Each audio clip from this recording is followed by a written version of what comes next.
Anthony, obviously not the result you were after, but did you manage to restore some pride after the 8-0 last night when you came back and did really well in that session? Nah, I don't know. I was hoping just not to lose 13-0 basically, and I thought it'd be an extra bonus if I could somehow take it to a third session.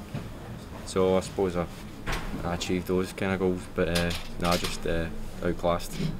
Because as you say, outclassed in terms of that first session, sometimes you just have to sit back and admire what he was producing there, because he didn't give you a chance, did he? Actually, I thought I had quite a few chances, to be honest, but I just kept missing easy shots.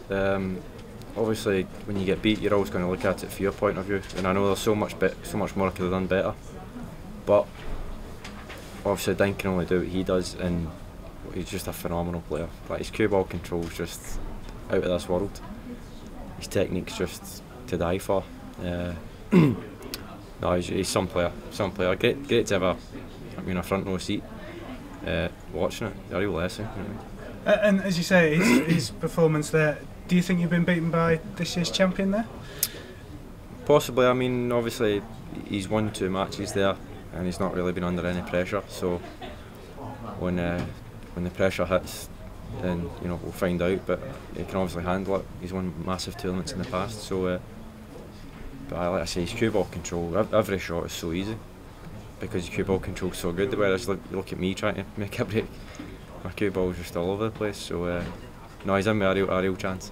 Because John Higgins mentioned yesterday when he was in as well the amount of practice that you've been doing with him, and he's obviously had a great performance in his second round match. So where do you see those two in terms of a head to head and where it might be won and lost?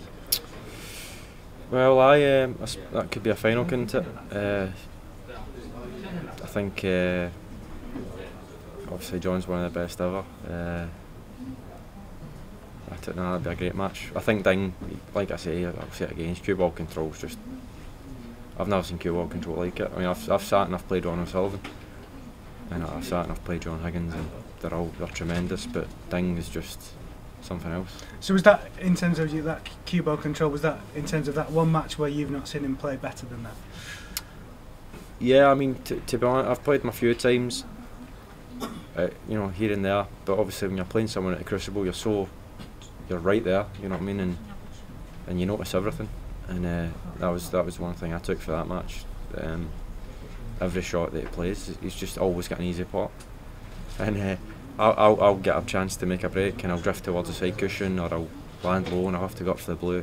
Doesn't happen with Ding. He's just inch every time. And I'm actually going to ask him what he practices and how he practices, because I'd like a bit of that. So is that something you can learn from him and you'll try and take forward then? Oh, definitely. No, listen, every day's a school day. Do you know what I mean? There's no failures. Only failure is if you get beaten, you don't learn. Do you know what I mean? So think about the match, take something from it, and move forward. Lovely. Even if you fall and you're flat in your face, you're still moving forward. Absolutely, yeah. I mean, but you came back in that celebration last night. How good was that when you got the pop from the crowd as well? Well, not much was going my way with the snooker, so I had to try and have a laugh some other way. So, just give him something to laugh about. Yeah. Any other questions, guys? Would you like to see John go on and win it now? Oh, definitely. Get to 5. Ultimately, I don't really care, but I'd like John to win it. I would have quite liked actually Jack Lazowski to win. I know he didn't go his way, do you know what I mean? But I'd love to see him really break through, do you know what I mean? I think he'd be brilliant for the game. What a nice guy as well, Jack. So but now he's out, maybe John. Yeah. Ding's the bookies' favourite. Does that really mean anything in terms of when you look at the tournament? It seems a lot of people talking about being really open, but still the big names in it, aren't?